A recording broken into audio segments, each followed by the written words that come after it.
আসসালামু আলাইকুম প্রিয় দর্শক, আশা করি আপনারা ভালো আছেন।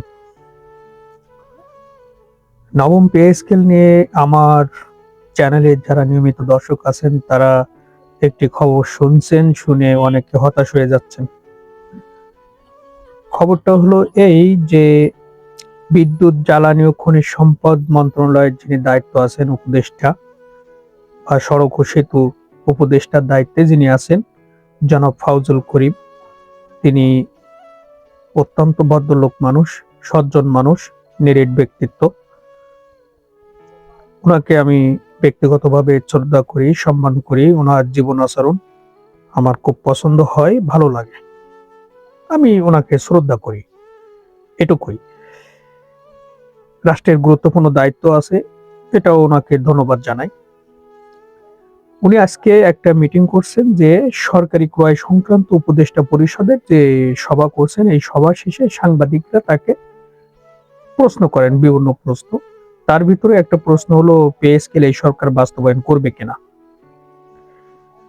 উনি সাফ বলছেন পে স্কেলের গেজেট এই সরকার প্রকাশ করবে না, এবং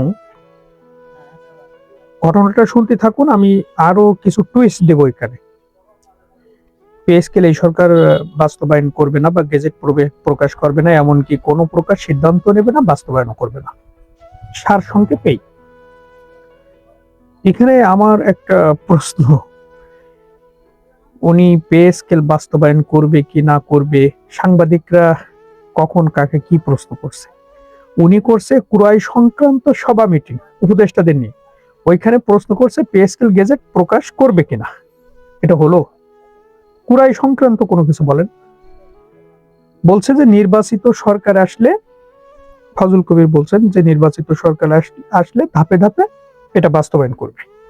তো নির্বাচিত সরকার আসলে ধাপে ধাপে বাস্তবায়ন করবে কি একবারে বাস্তবায়ন করবে, সে চিন্তা ভাবনা তো আর ওনাদের থাকবে না, তখন আর তারাই করবে, নির্বাচিত সরকারই করবে।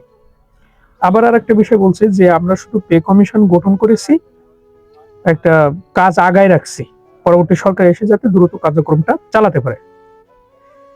পে কমিশন গঠন করছেন যখন $20-22 মার্কিন মিলিয়ন ডলার ছিল, রিজার্ভ ছিল, তখন রাষ্ট্রের এতগুলো টাকা খরচ করে শুনেছে 18% যে মোট ব্যয় ধরা হয়েছিল তার 18% খরচের ভিতরে তারা সুপারিশ জমা দিয়েছে চূড়ান্ত।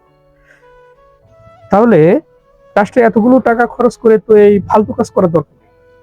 নির্বাচিত সরকার কারা আসবে বা তারা করবে কিনা আপনি তো জানেন না, বা তারা কি প্রসেসে করবে, আপনার প্রসেসটা মেনে নেবে কিনা এটাও তো আপনি জানেন না।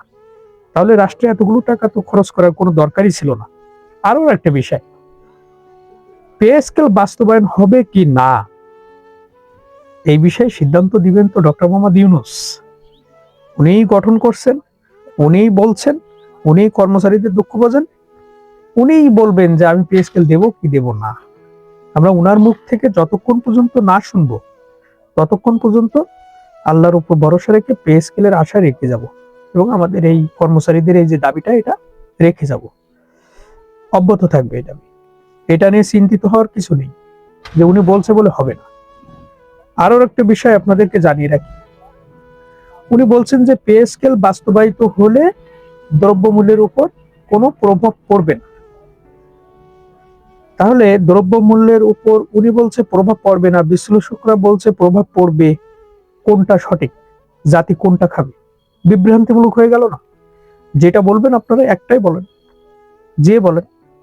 হ্যাঁ, থাকতে পারে ব্যক্তিগত মতামত, যে যার মতো জানাচ্ছে। যদি প্রভাব না পড়ে দ্রব্যমূল্যের উপরে, তাহলে গেজেট প্রকাশ করতে সমস্যা কোথায়? তাহলে কেন বলা হয়েছিল যে অর্থ উপদেষ্টা কেন বলছিল যে পে স্কেল এই সরকারি দিয়ে যাবে, আবার বলছে দিবে না? এখন আমরা তাকিয়ে আছি, কিছু বিষয় প্রশ্ন থাকে সেই দিকে আলোকপাত করছি। আমরা তাকিয়ে আছি প্রধান উপদেষ্টা কি বাণী দিবেন পে স্কেলে। এখনো সময় আছে, যতদিন পর্যন্ত ডক্টর ইউনূস ক্ষমতায় থাকবে, 1 সেকেন্ড আগ পর্যন্ত হলেও আমি এই আশা রেখে যাব যে উনি যে কোনো একটা ব্যবস্থা করে যাবেন, এই চূড়ান্ত সুপারিশের যে কোনো একটা ব্যবস্থা করে যাবেন। আপনারা হতাশ হবেন না, কর্মচারীরা হতাশ হবেন না।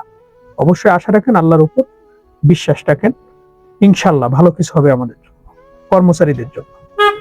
তো দর্শক ভালো থাকবেন, আর আমার ভিডিওটি ভালো লাগলে অবশ্যই সাবস্ক্রাইব করবেন। আসসালামু আলাইকুম রহমতুল্লাহ।